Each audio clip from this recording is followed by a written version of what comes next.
The Mist, Stephen King's The Mist. Let's get into it. The Mist is from 2007, it lasts about 2 hours 5 minutes. It stars Thomas Jane as David, Toby Jones as Ollie, and others. Let's just talk about it.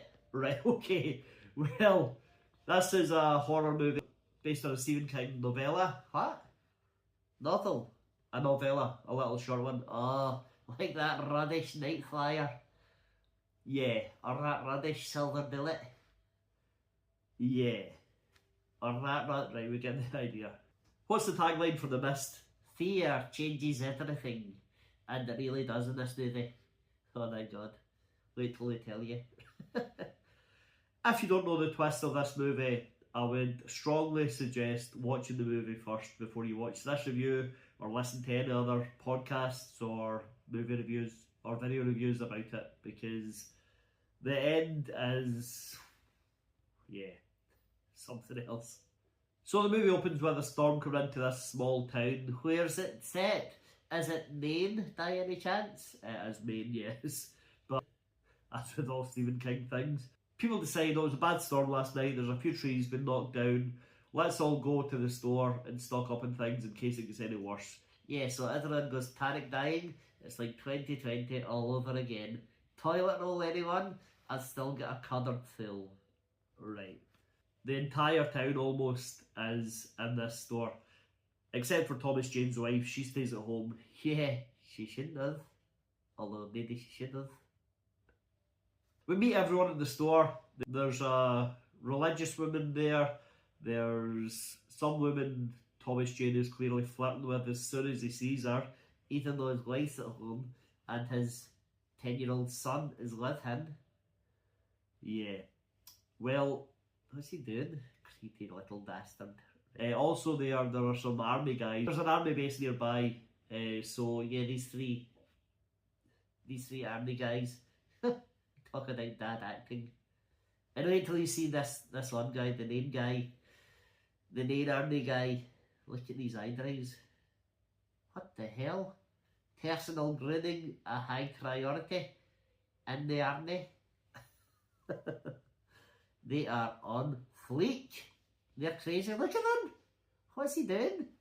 I'll defend the country, but only when I look like a diva. So when they're in the store, everyone realises a thick fog has come in and settled around the store, and they can't see through it. They decide, well, we should go and investigate what's going on. They hear noises from the fog. The Mist. Yeah, the Mist. The Fog is a different film. Is that any good? It's alright.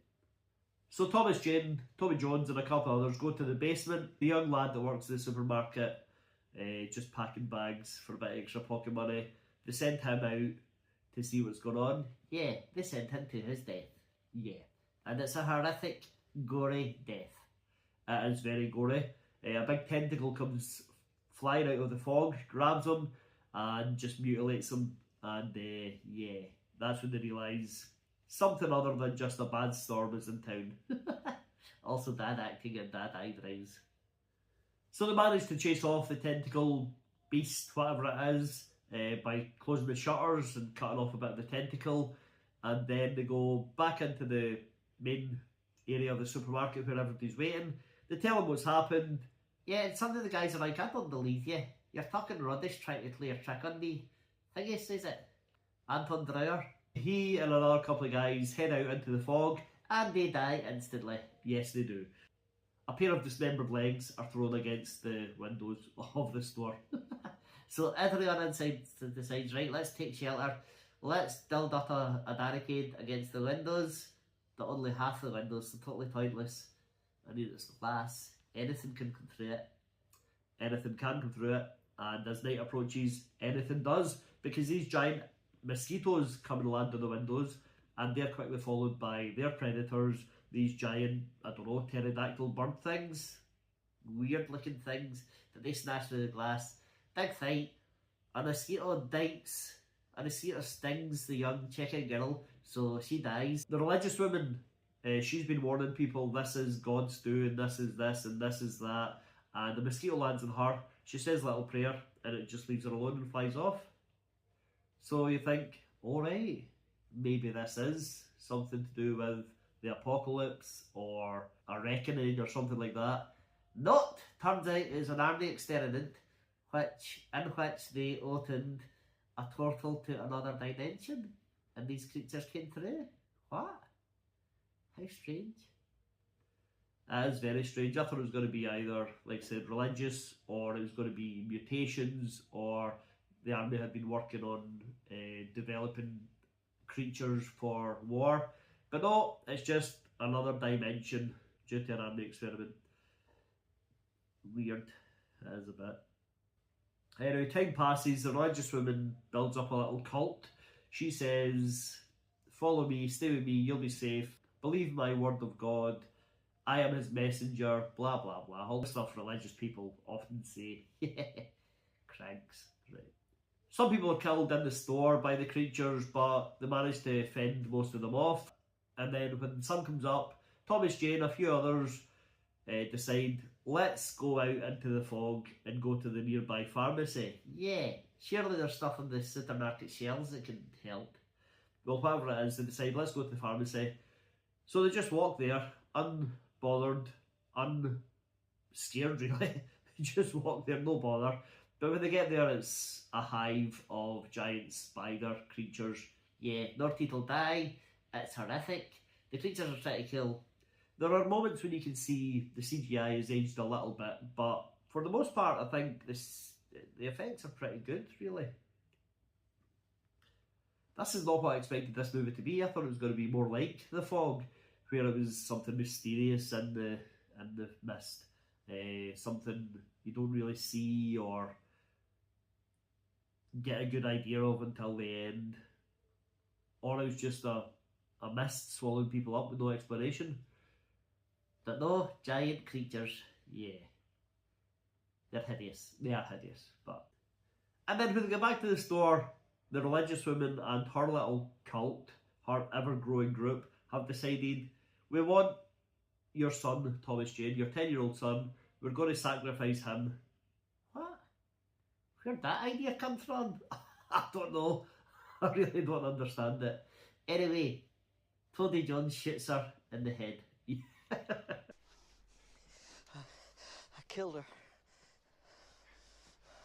Thank you, Wally. Yes, he does. Shoots her, that's her gone. And then Thomas Jane and his little band decide, we're not staying here to die, let's go out to die. Let's go out into the mist. So they get outside, make it to one of their cars, and then Toady Jones is eaten straight away. Yeah, he doesn't make it. A couple of the extras don't make it. But Thomas Jane, his son, the blonde woman he was making kissy faces at, well, not quite, but her and an older couple make it to the car. So they get in the car, start to drive off incredibly slowly. Get the hell out of there, what are you doing? They do drive slowly, and for what seems like a long time. It's probably about 4 minutes, but it feels like so long. Anyway, drive away.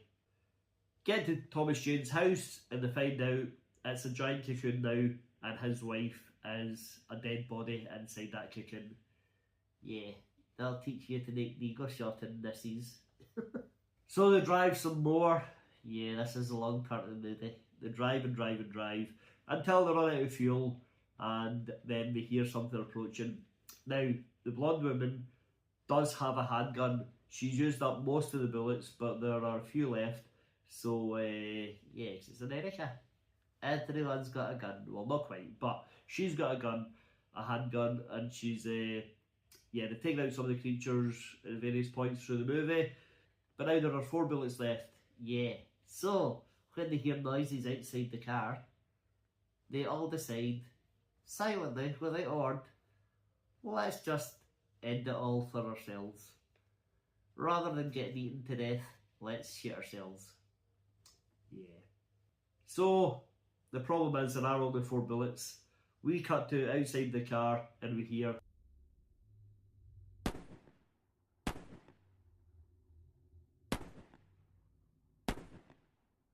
4 gunshots.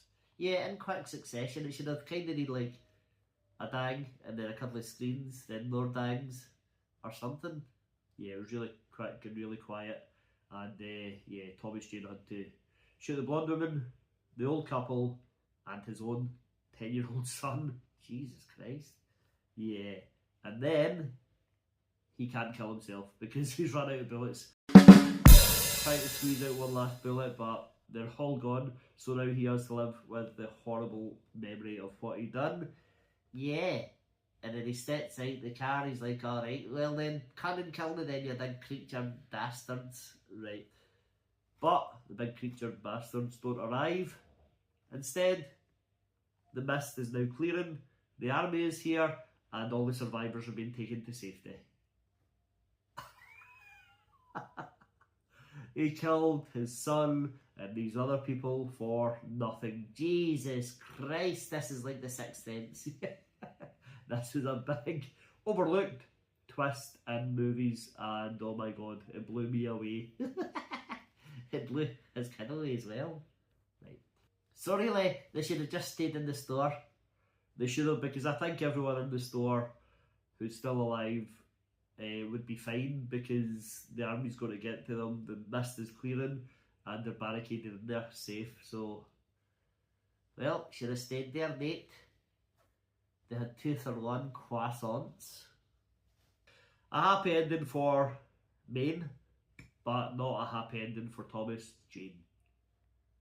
Is that a little rhyme? Well, it wasn't intentional. Yes, it was. Loser.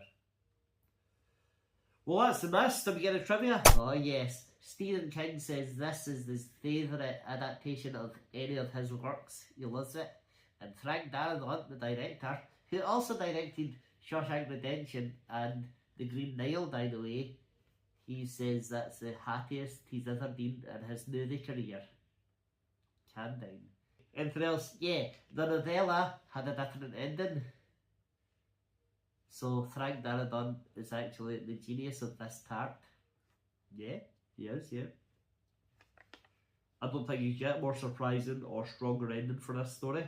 But that is Stephen King's The Mist. Yeah, you'll be sorry if you missed it. Have you seen it before? Did you see the twist coming? No, you didn't. Don't lie. Did you like the twist? Did you like the movie? Let us know what you think. Hit like, hit subscribe, go watch another video. Eyebrows on fleek.